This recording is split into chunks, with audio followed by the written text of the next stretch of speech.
Baik, terima kasih pemirsa masih di Damai Indonesia Aku dengan tema ketika pasangan banyak menuntut. Kami persilahkan kepada para jamaah untuk mengajukan pertanyaan yang akan dijawab oleh guru-guru kita. Yang pertama, ini Bunda April nggak nanya nih Bunda April? Nggak nanya? Gak usah nanya lah. Udah banyak nanya di rumah ya? Oh, Banyak nanya nanya. sama banyak nuntut? Ya pertanyaan dan tuntutan. Baik, tapi itu jadi motivasi ya Ustadz ya, Masya Harus. Allah. Harus. Baik, berikutnya kami persilakan Pak Fahrul Rizki yang akan dijawab pertanyaannya terlebih dahulu oleh Ustadz Kasif Her. Silakan Pak Fahrul, boleh? Ya, udah nyala Pak, udah nyala. Boleh berdiri Pak, silakan. Bismillahirrahmanirrahim. Assalamualaikum warahmatullahi wabarakatuh. Waalaikumsalam warahmatullahi wabarakatuh. Mohon izin bertanya, bagaimana konsep Al-Quran dalam menyikapi suami dan istri ini saling tuntut menuntut? Karena kita manusia nggak mungkin ada konflik di dalam rumah tangga, tidak mungkin tidak ada konflik. Pasti akan ada konflik, saling tuntut menuntut. Nah, bagaimana konsep Al-Quran menyikapi hal yang demikian? Terima kasih. Assalamualaikum. Waalaikumsalam. Silakan Ustadz Kasif terlebih dahulu untuk menjawab. Ya, Masya Allah, Pak Fahrul Rizki. Insya Allah izin Ustadz Solmed, Ustadz Sofyan. Ya. Yap. Ya, Ibu, Bapak yang dimuliakan Allah Azza wa Jalla. Tadi di segmen pertama saya sudah sampaikan, kata menuntut itu sebenarnya nggak enak. Betul apa betul? Menuntut itu seolah-olah banyak minta. Ganti deh, jangan kata menuntut, tapi meminta dengan santun, meminta dengan sopan, rasa hormat kepada suami ataupun istri. Bagaimana Islam menyikapi istri yang suka nuntut, istri yang suka ngeluh, istri yang tidak bersyukur atas pasangan hidupnya. Saya jadi teringat kisah Nabi Ibrahim alaihissalam. Nabi Ibrahim punya anak namanya Nabi Ismail. Nah, Nabi Ismail itu pernah punya istri, istrinya ini tetanggaan sama sumur Zam-Zam. Dinikahin sama Nabi Ismail. Nabi Ibrahim dakwah lagi di Palestina. Nah, setelah selang berapa tahun Nabi Ibrahim datang ke rumah Nabi Ismail. Nabi Ismail kagak ada di rumah. Lagi pergi berburu. Ketemu sama ketok pintu. Pak, Assalamualaikum. Disuruh masuk sama istrinya. Pak, ada apa datang ke sini? Enggak. Saya cuma pengen nanya rumah tangga Ismail. Dia nggak bilang bapaknya. Dia nggak bilang dia Nabi Ibrahim. Gimana rumah tangga kamu nak? Aduh Pak jangan nanya deh. Ini Ismail kalau ngasih duit dikit. Ismail kalau ngasih apa-apa nggak cukup.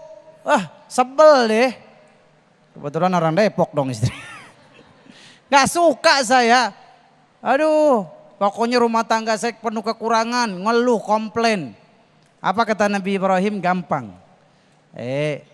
Ya udah gini deh nak, nanti kalau Ismail pulang, bilang sama dia, benerin baca babi. Palang pintunya dibenerin, karena rusak. Oh iya, nanti saya ngomongin ke Ismail.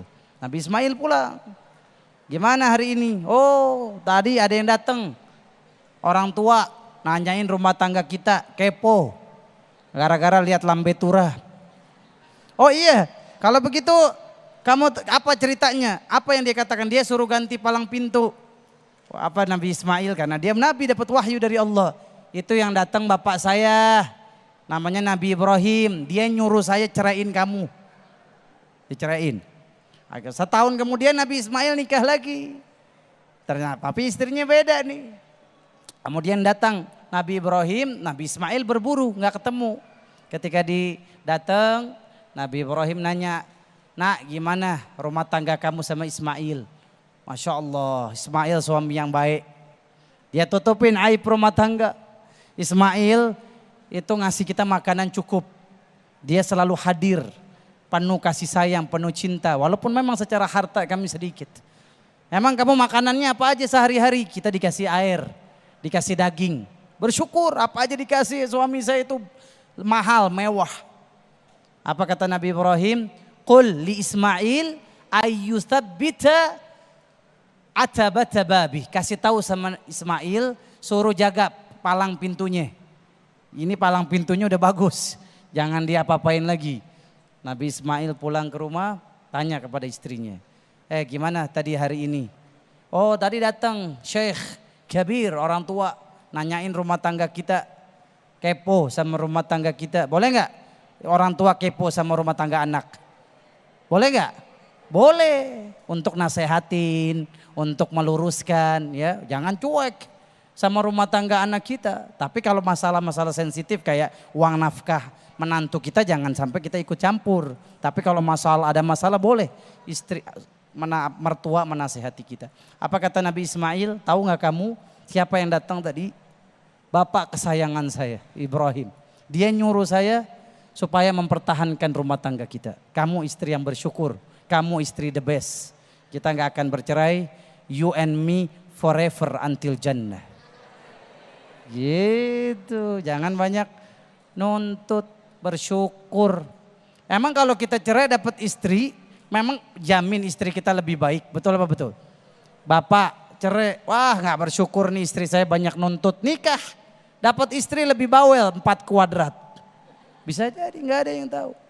Maka ibu yang dimuliakan Allah Azza wa Jalla, kan Allah udah ngasih tahu kita. Wa ista'adzana rabbukum la in syakartum wa la in kafartum.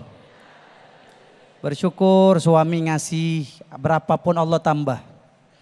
Tapi kalau kita mengingkari, suami saya sedikit, suami saya nggak ngasih apa-apa, mengingkari, menganggap suami nggak ngasih apa-apa, apa kata Allah? Ingat, nanti nikmatmu berubah jadi azab. Nikmat berubah jadi musibah karena menghilangkan kebaikan suami. Jangan sampai ada seperti peribahasa apa? Hujan setahun dihapus oleh kemarau 1 tahun. 1 hari hujan setahun dihapus sama kemarau 1 hari. Jangan sampai.